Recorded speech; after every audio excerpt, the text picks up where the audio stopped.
our Bonsai studio. I will be doing a demonstration on the yamadori olive for Bonsai Kunst Hamburg. I'm really honored that they want to invite me to do this video for them. So this is quite an incredible tree, and I wanted to talk about olive a little bit, because this is a species that is a little bit underrated in the upper part of Europe. In Spain and Italy they grow quite well, and you can make very special bonsais out of them, very nice bonsais out of them as well. And a lot of people here in Belgium, Germany, the Netherlands are quite afraid to use them as bonsai. For one part, that's true, because they hate frost a little bit, so they're not very good in frost, but they grow very well if you don't keep them too wet. Like this one, this growth from here to here is already from this year, so this tree has grown quite a lot. Now it's quite a good time to style this tree and to take the first step on it. So today we wanted to style this one, and we wanted to talk about the development of other olives that we have in this garden, that they develop quite fast. So I will show you the size of this tree. If you can see, this is quite a massive tree, and we will discuss of what we will do with the tree and how we will style it, and what are the first steps to work on this one.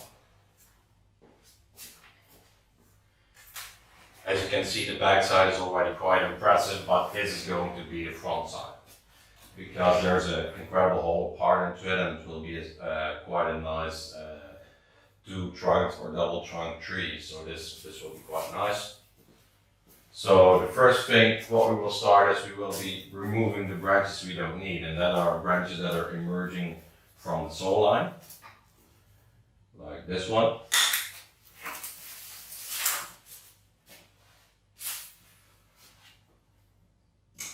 And we will remove all the small shoots that we don't need as well.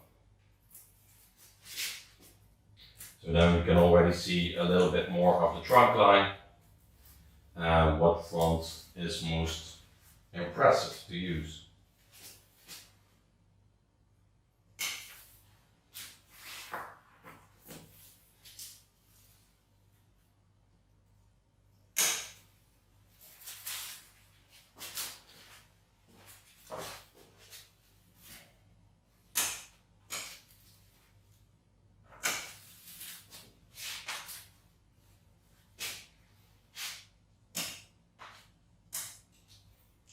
So first, we're going to select branches that we don't need, and at some places we have 3, 4, 5 branches that submerge from the same area. So we can remove a few, only leaving 2 of these. So then we have more visibility into the trunk, and we can later still check which one we're going to use or not. Also, the ones from the base we can cut completely, because these are branches we don't need.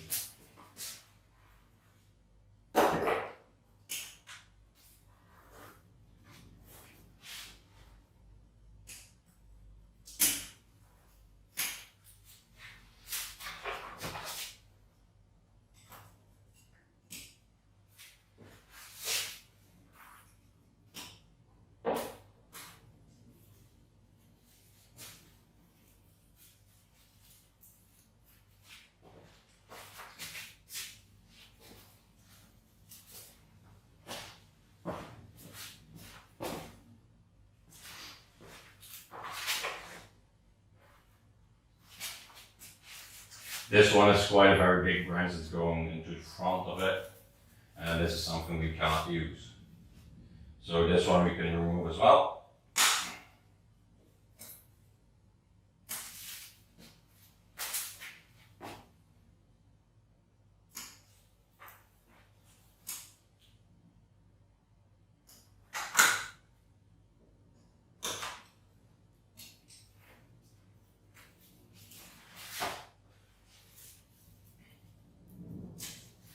This one with the small tree as well, because here the foliage is quite low.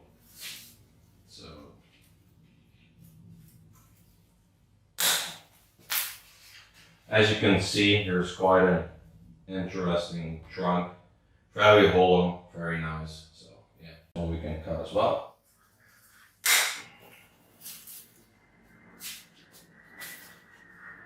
And here's a branch that we have as well that we cannot use on this side because I want to see more of this deadwood. And here we have an interesting back branch that we can put a picture frame on for this beautiful deadwood.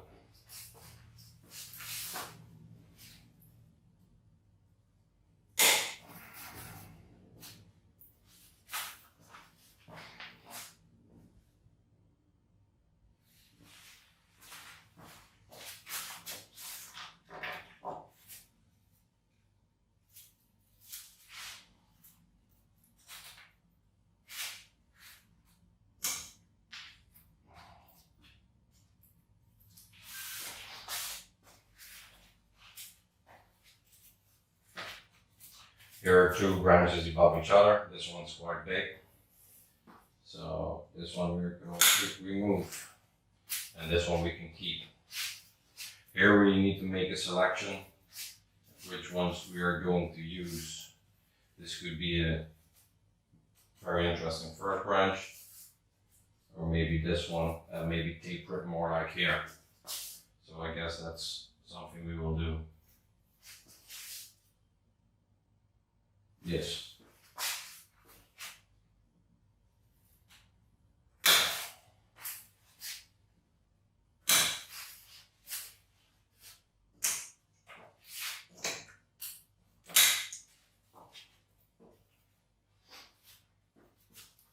Here we have a part of a branch that we can use. So here we can make an extra apex out of it. So that's something we will do probably. Go as well.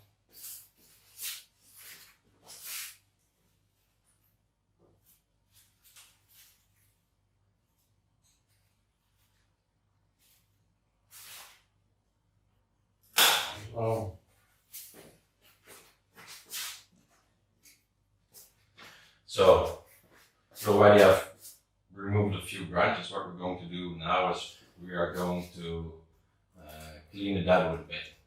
Because if all this bark is going to stay on it, it's going to rot away. So, and we will clean all the rotten parts. As you can see, it's quite rotten.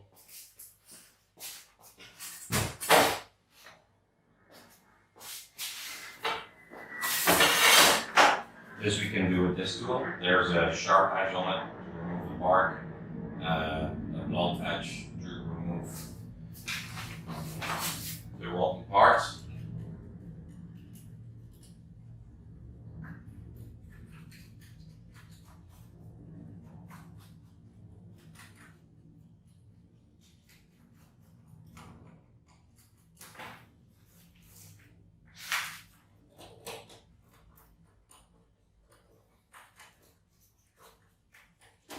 If you're not removing this, it will rot even further. So, and that's something we don't want.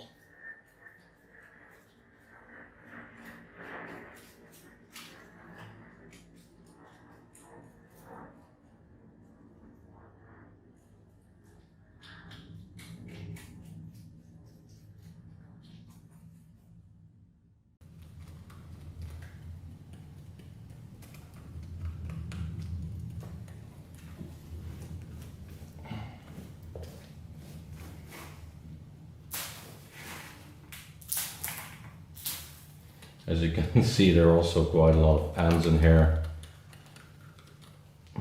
that we need to remove as well.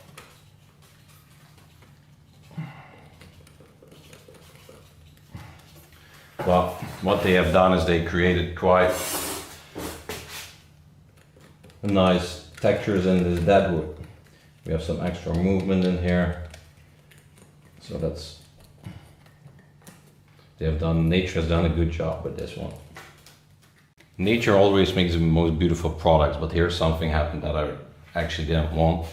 This part was completely rotten, and actually I wanted that this part stuck together because I want these three to have a sign that they belong together. So why would I like to have it that way? It's possible to separate these two trees, and then you have a beautiful olive over here and a beautiful olive over there. But these two were born together, and I think it would be more special if they would stay together as well in one composition. It wouldn't be a 12 and a dozen tree, and that would be quite nice. And even in future we can still separate them as well. So, but you cannot do anything against nature. As you can see, here are some beautiful parts that nature has made, but we were too late to preserve this part together. So what we will do with this piece is we will remove all the bark and the rotten parts, and then we will sandblast this all, because we cannot get everything out of these rotten parts. So what we will do now is we will make the dead wood. Here's a gin that was cut off, so this one we will make more impressive. And when we have done that, we will sandblast all this dead wood. Why? Because all the rotten parts will be gone, and this will give a very natural and beautiful look. Taking the bark off. As you can see, olive wood always has nice characteristics from itself already. What we will be using now is we need to create taper, and this is quite a big piece. So we will be using these chisels, and this is a hammer tool with gin pliers, also quite interesting. And what we first can do is we will take our concave cutters, and we are going to try to open some spaces up and see what the texture does.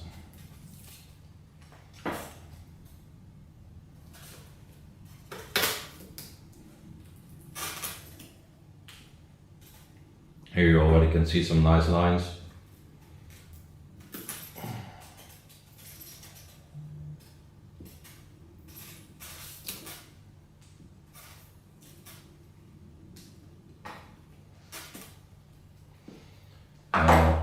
What we can do after that, when we've done several places, with this chisel, we can tear some parts, and we can open some lines into it to create more texture.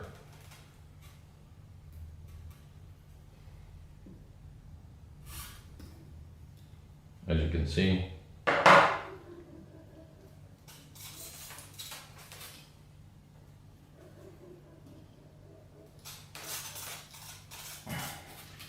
and in this way, beautiful deadwood needs a lot of work and a lot of time, but this is quite the interesting way to work on it, and we can create more taper into it. So if you want to do this, sometimes it's good to stop and then in a few other days to do it again. You can always rework it, so, but don't try to do too much onto it.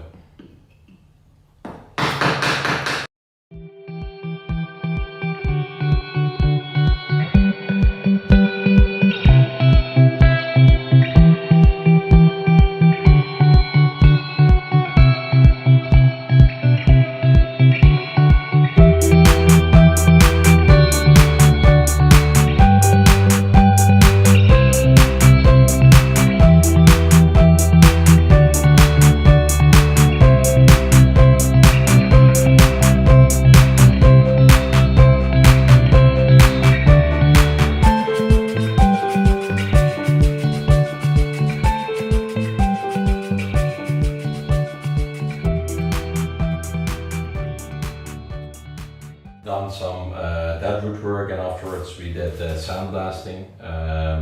We used a small sandblasting kit for dental care with some very fine grains of sand. Normally when you work on a tree that's already styled and that have a lot of live veins and stuff like that, it's best to protect the foliage and the trunk. But because this is quite a small tool, it's easy to go in everywhere where you need to go, and it's easy to use. And this tree still needs to have the first styling, so that's why I didn't do that work.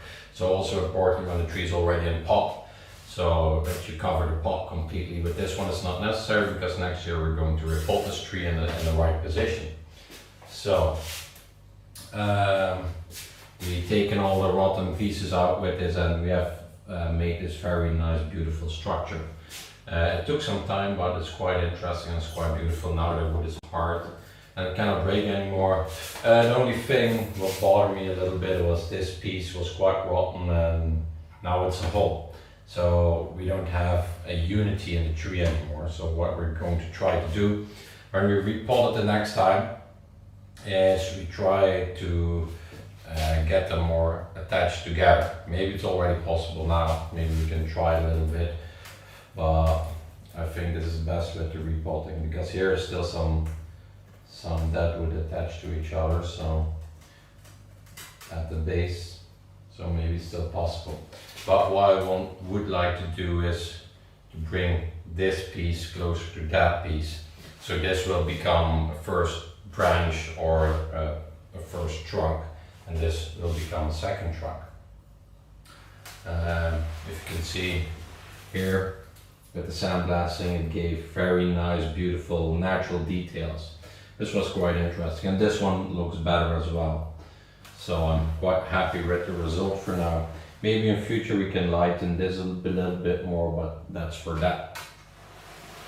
So what we will be doing now is we will be styling this tree first.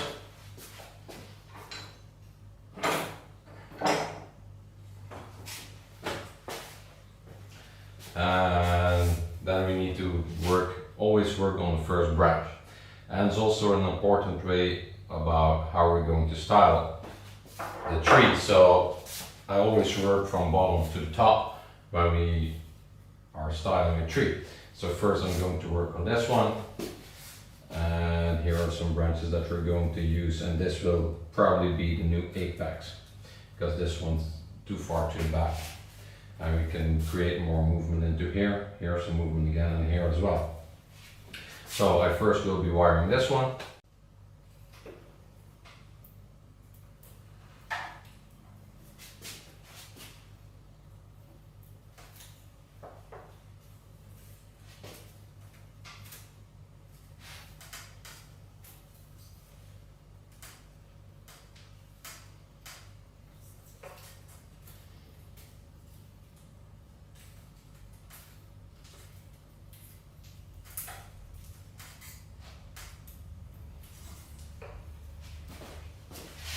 And then I'm going to start to make the shaping. Give it some more movement, put up and down.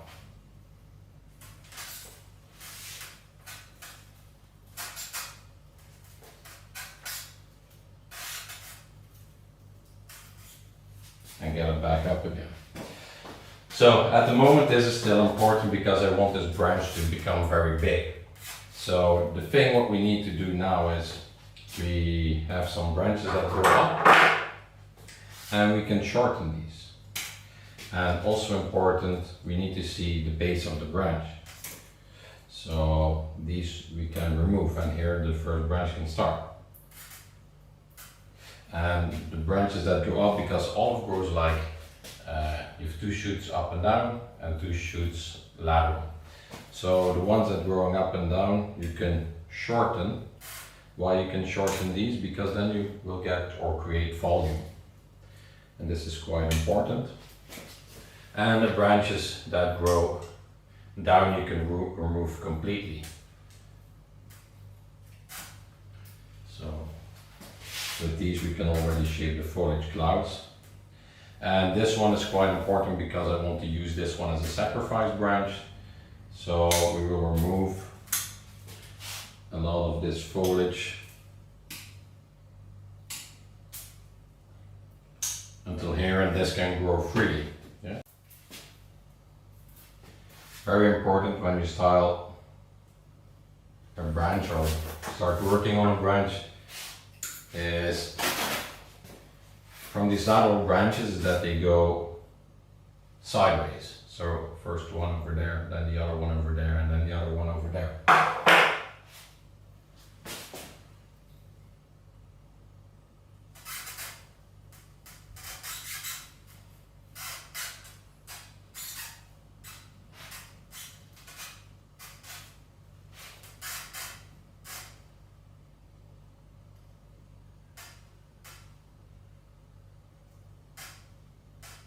Yeah. And this one's growing up too much, so this one we can remove. Yes, it's better to remove this one as well. So now I can remove these ones in the back because this piece is too long and too straight. And if I cut this one a little bit, new shoots will appear in the back.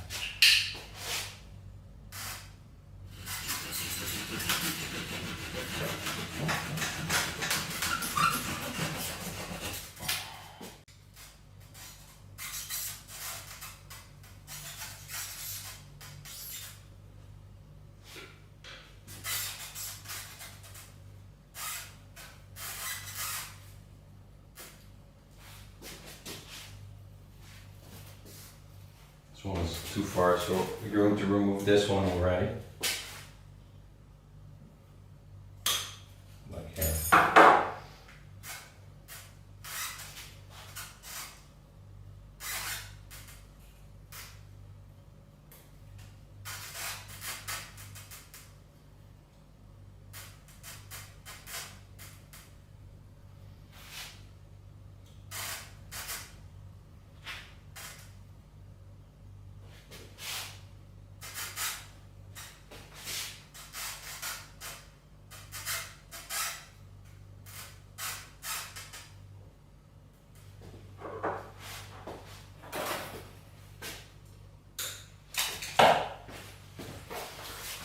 So if you can see, we're going to recreate this movement, give it the same inclination.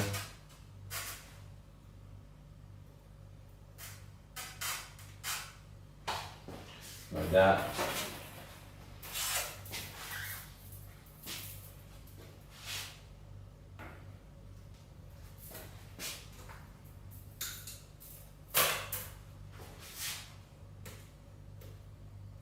Now is a good time to work on all. It's better to work on them now than before, but I actually work on them quite on every time.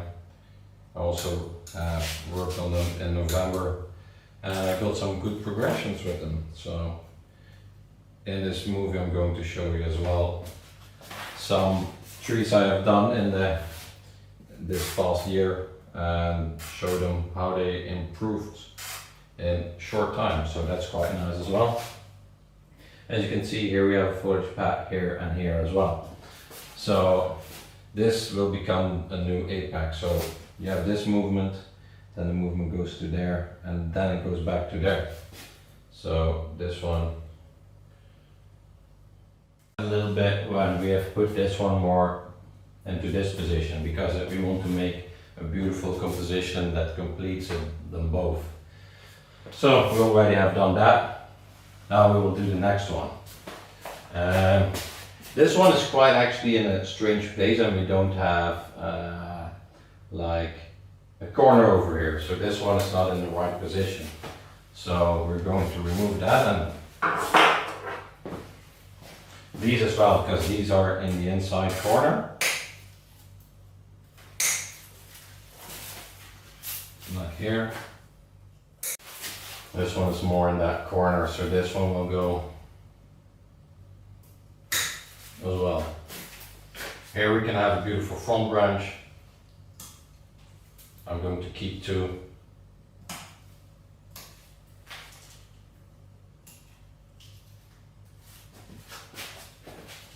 Here we will have a beautiful back branch as well. And this one also. Why? Because with this one we can make a beautiful connection between these two if they are closer together. So we are more than halfway up. We only need to do the apex now. We started with the primary branch. That's this one. This is going to be the child or the first branch or the second tree. We start wiring our primary branch because one branch is up here. These two branches will be the ones that are growing up and down, and this one sideways. But when you put it into position, you see that there are now the branches that grow sideways, and the other ones that are growing here are now the ones that are growing up and down. So what we always do is we put this branch into position, and then we know which ones grow sideways, so lateral, or growing up and down. So the ones that are growing down we can completely remove because we don't need them anyway. But the ones that are growing up, we can cut back into 1 centimeter or to the first internoid, because we need volume in our foliage pad. So this will be the first lateral that we have, and here the new branches will grow out as well. If you have the branches that from this branch are growing down, you can remove them as well. And the ones that will grow up, you can cut them back until 1 internoid, because then you will have those volume in those foliage clouds. This one needs to grow out and will be a sacrifice branch because this one needs to become bigger. Then we have a balancing branch over here, here's a bud, and here this will grow out into a back branch over here. We create a new apex with a new balancing branch. This needs to grow out quite a lot, but we still have time, and we have plenty of time to work on that. So then we started with the counterbalance branch of the mother tree. Because this is the first corner over here, we use this branch and fill this open space because I want to show the most attractive spaces of the tree. And this one is a back branch, and we use that because we want to have unity in that tree as well. If we repot this and we put these one close together, we have more unity in one tree, and it will be quite a nice piece in the future. So we have a front branch in here as well. Here some branches still need to grow out, so we can create some foliage clouds in here as well. And here we have the back branch as well. But finished with the styling. What we've done now is with this one we create a back branch. We needed to create more movement into this branch in here. We have done that with this chopstick. Then we have made a branch over here, counterbalance branch, and this will become the apex.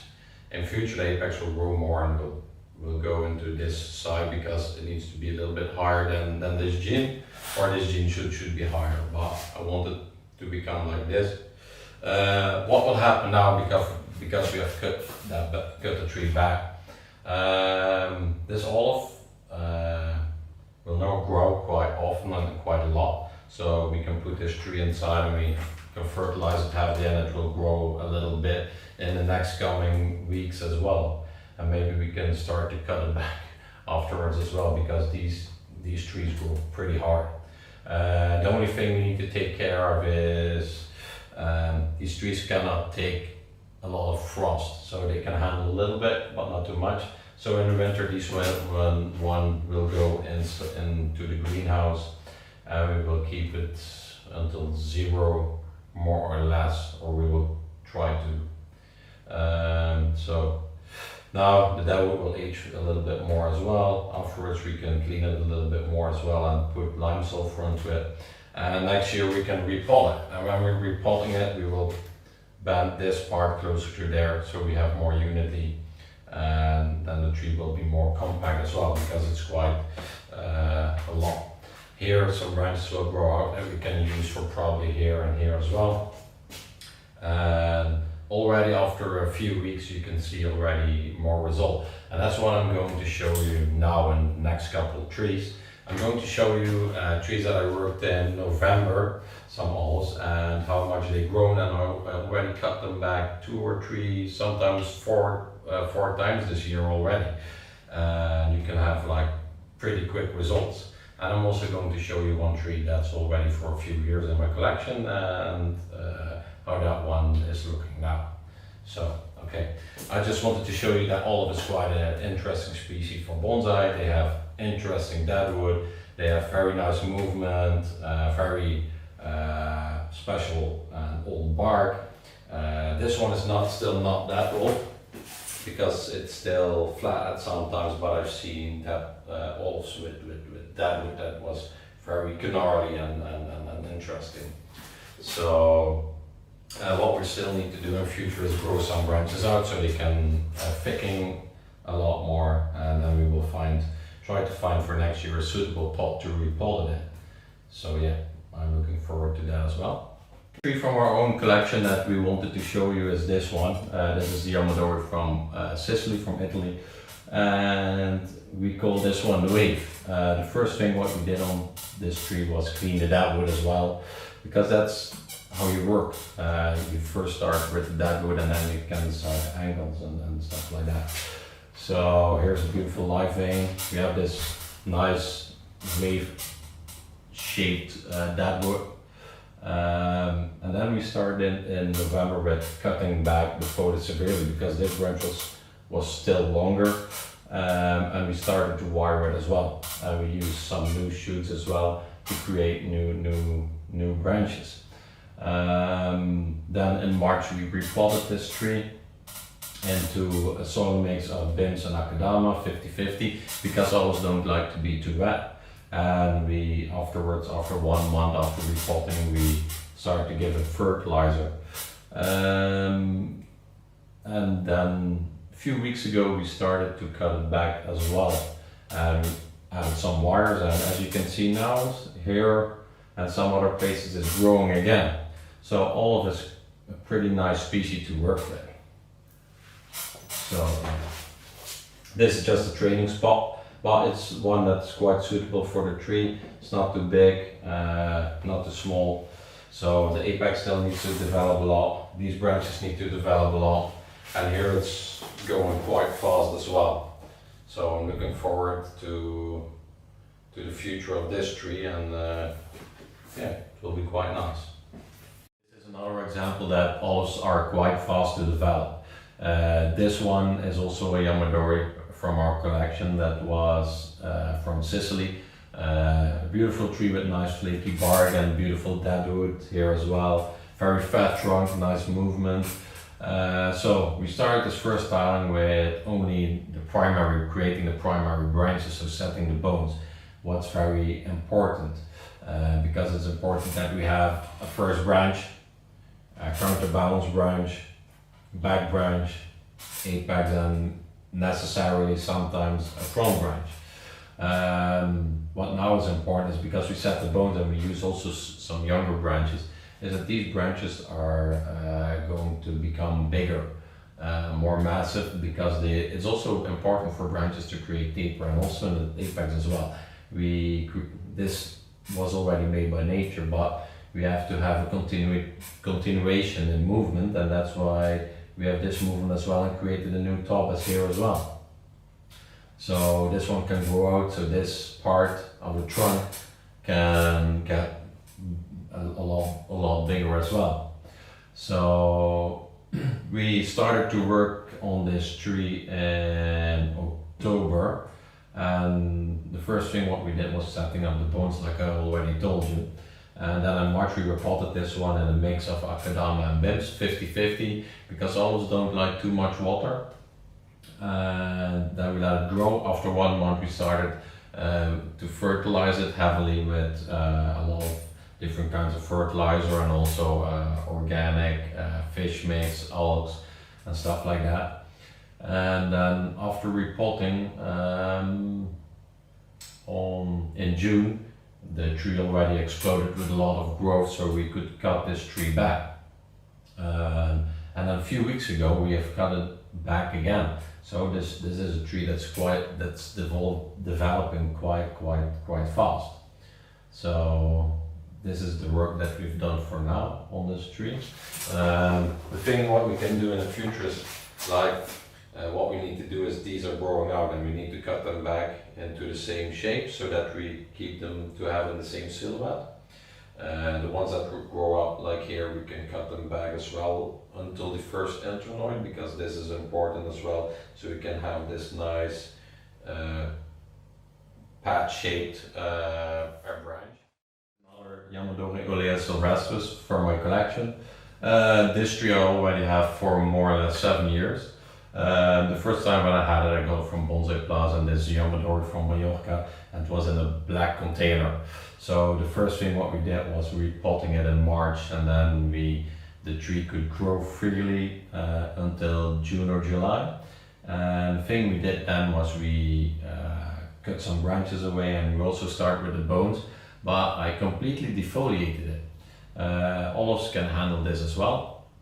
There was one mistake what I did. The branches that were growing from up, I also used them in the design and put them down.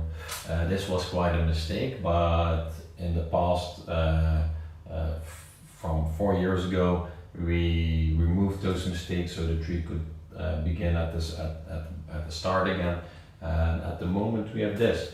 Back then I repotted it also in a beautiful green container from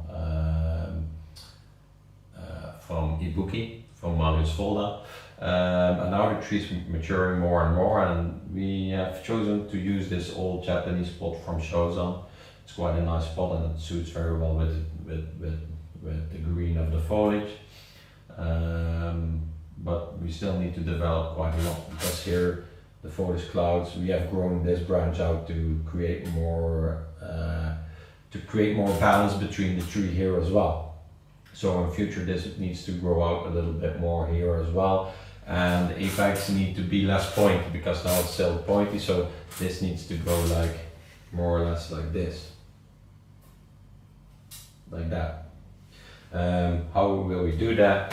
So the tree will grow out until 5 centimeters or something, and the branches that are finished, we can cut them back until the silhouette. But then you still have a lot of foliage in the interior. So what we do is we only keep a few, 2 or 3 from the leaves that are in here, and the ones that are in the interior, we pinch them away with a pincet, or we pluck them away with our fingers, so we can create air and light. And new shoots will develop, and that's how we create a beautiful foliage pad for this species.